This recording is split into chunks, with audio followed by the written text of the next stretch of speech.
Welcome, Internet Nomad. This is my own game tale of Spongebob Battle for Bikini Bottom. Growing up, I may not have played many of the GameCube's best games. My library was small, but I got so much out of it.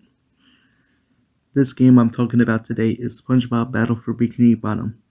This game taught me about platformers. I really only played two before this game, Mario 64 and Sunshine.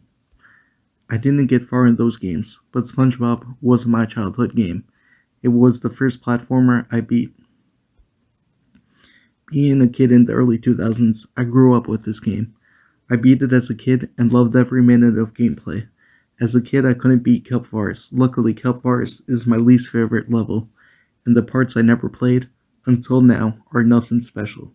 In fact, people complained about switching between SpongeBob, Patrick, and Sandy in the original. That was not a problem until that one section in Kelp Forest. The remaster is beautiful, 90% of the time. There are parts like Sand Mountain in which they added fog. The new cutscenes make the experience even better. Also, the characters' expressions are enhanced, except for Mrs. Puff. I missed her extreme close-up animation.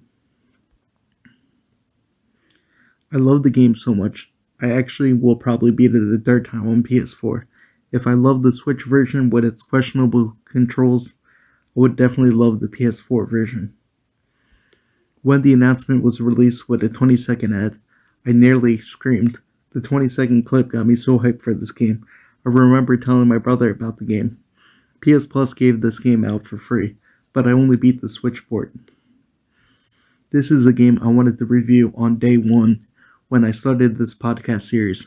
I originally owned the GameCube version. It was one of my favorite platformers on the console with Super Mario Sunshine. That game I will cover in the future. I remember beating the game after months of trying.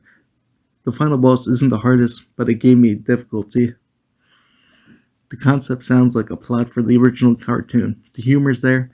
They gave so much fan service. I'm kind of worried about the new SpongeBob game that was released, the Cosmic Shake, that it might lose the charm of this game. I beat that game and loved it just the same as Battle for Bikini Bottom. I might review it later down the line. I remember watching the quick animation announcing the game was in development. That got me so hyped to replay this classic game. I'm so happy that THQ Nordic is a thing. Hopefully they create more games like this one. It was supposed to be released alongside a SpongeBob movie. The movie got pushed back, but the game still came out. And the movie had nothing to do with the game. I kind of fell off of SpongeBob. As a kid, I loved the series, but I haven't seen all the most recent movies. Here's the list of favorite levels in Battle for Bikini Bottom. Number 1, Jellyfish Fields. A beautiful opening level that makes replay so much easier. I love such an iconic setting from the show. It is so easy to beat, and the boss with the king jellyfish is great.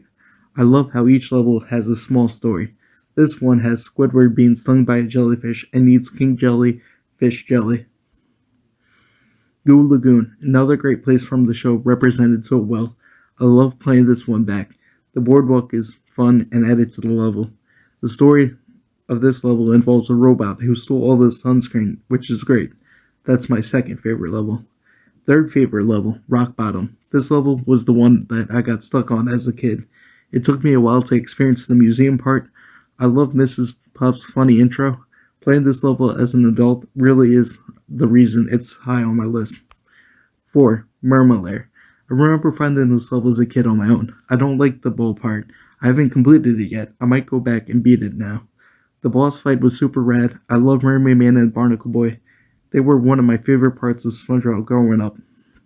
5th level, Downtown Bikini Bottom. This level is iconic to the show, but I feel like it's quite boring. I played it many times, and sometimes I wish I could just skip it.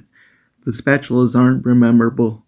Also, the Tiki's called SpongeBob's mom ugly, and that wasn't very nice. 6. SpongeBob's Dream. This one is fun, but Squidward Dream is a hard platformer challenge. I beat it as a kid, but it was still tiresome. Mr. Krabs' Dream was an annoying combat level. I'm also not fond of the Tree Dome or Krusty Krab levels because of this. Beating robots isn't why I played the game as a kid.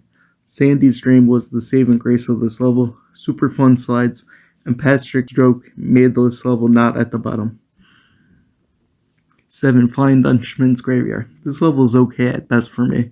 I like the boss fight, the level has decent platforming, but I don't like the level overall. Number 8. Sand Mountain. Slides in this game are fun, but I wouldn't want the whole level to be slides. So many spatulas are kept behind time trials. I just don't like the time trials needing a near perfect run. Number 9. Kelvin Forest. In the original game, this level was too dark. The remake fixed that issue, but it's still one of the worst levels in my opinion. The end part sucks so hard. The change in between Spongebob and Patrick was the worst in this level. Here's a list of the 3 boss fights. Poseidon. The Sandy robot was a nice challenge. I like the humor in this fight. This fight I fought so many times with each replay of the game. I would replay the game multiple times since the early levels were my favorite. 2. Chum Bucket Lab. The Spongebob fight took me a long time to beat. I memorized the whole first part of the fight for the amount of times I played trying to beat this game. I beat the boss once, then I continued playing until I unlocked the art gallery. Number 3. Industrial Park. The Patrick boss fight is my least favorite, but it was still good. I like the Sandy and Spongebob dynamic. It's also had some funny jokes. I also like how each boss is found in a unique location from the series.